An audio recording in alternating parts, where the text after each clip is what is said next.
Welcome to the weekend edition of the Nightly Nuge. And Ted, I know you're in Terre Haute, Indiana tonight, big show tonight. And then tomorrow, Sunday, you're in Mount Vernon, Kentucky. But before we talk about the concert, Ted, obviously you got some sad stuff going on. We're all dog lovers. Most hunters have them. Most people love them. I know you have dogs and especially love your dogs like everyone else. Tell the listeners what's going on with Oh Happy. Yeah, I think the Nightly Nuge celebrates the best of the human experience. And I want to thank everybody for supporting the Nightly Nuge. Truth, logic, and common sense, sincerity, passion, compassion, empathy, goodwill, decency, positive spirit, and energy. And I think I just described dog lovers all across this world. And everywhere I go, people want to talk about Happy, Sadie, and Coco. And Happy is at Texas A&M right now. I don't know why I'm so emotional, but he's not doing good. And Shemaine is down there with him. And I've heard from people all around the world that love dogs and know how much I love Happy. And I came home and he couldn't stand up and he couldn't walk. And they found a lot of fluid around his heart and lungs and bad arthritis. And they're treating him. The doctors and the vets down at Texas A&M are putting their heart and soul into helping Shemaine through this. But as you can see, I'm a wreck. But I think, as I emphasized how we celebrate the human experience, my song, Good Friends and a Bottle of Wine, says, I think I know your condition. I've been down that road before. Maybe it's just superstition, but I got something good in store, and that's good friends and a bottle of wine. And the last verse says, I know that life has its moments, sometimes up, sometimes down. Identify your opponents and gather all your good friends around. Good friends and a bottle of wine, American Campfire. So thank you, everybody, for your support out there. But Shemaine and I have always exalted that we have an unhealthy attachment to our dogs, which I don't think is really possible. We love our dogs. Dana Lash is going through hell right now with her dog, Coco, Dana and Chris Lash. Everybody I know, Frank and Johnny Big, and Jason, my band, my crew, you, everybody I know loves dogs, has dogs, have lost dogs, and what doesn't kill you make you stronger. So I predict, Keith, that when I get on stage, I will be extremely strong because Happy would want me to rock out. And if I were to die, I would want Happy to hunt hard with somebody. So I think I just encapsulated a whole lot of the human spirit, the human warrior, defiance, improvise, adapt, overcome, compartmentalize. But thank you, everybody. Say a prayer for Happy. Happy Jackson, the greatest hunting dog that ever lived. Coco and Sadie are just in mourning. They're looking for him. They're wandering around, wondering when Happy's coming home. So in the hands of these great veterinarians at Texas A&M, and in the hands of the ultimate dog angel, Shemaine Nugent, we have great hope that Happy's going to come out of this. So keep that spirit of the wild strong and free, because it's represented by our love for dogs. So, Ted, I'd like to push you on this topic for just a minute. So many of your critics call you an animal killer, these animal rights activists. And there's going to be some people that'll get this clip, Ted, and they're going to say, how can it be? You talk about all this hunting. You have a hunting show. You've killed everything on the planet, game animals, from birds to deer to elk to moose to bear. But yet and I can just predict they're going to say you feign this love for an animal like your dog. I understand, but there are some of our listeners that may not, Ted. Explain it for them.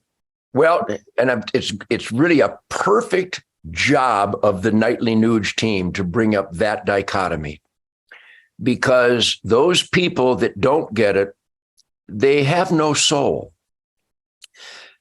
We eat dead fish. Jesus served dead fish to feed the people.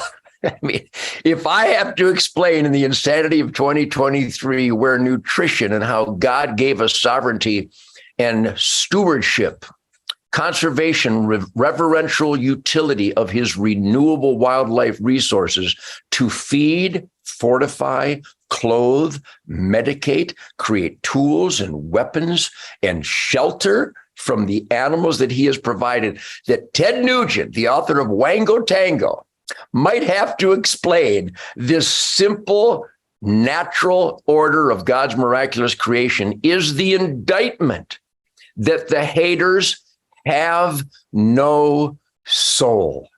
We utilize these precious wildlife resources for all the perfection that God has created them for. And to try to compare that to our love for our pets, our dogs, our cats, the relationship with horsemen, the people that love their horses, that raise their cattle, the 4-H, is it 4-H children raise the pigs. They love the pigs because they know that it's going to become, when raised with love and attentiveness for health, that pig will ultimately come to pork fruition.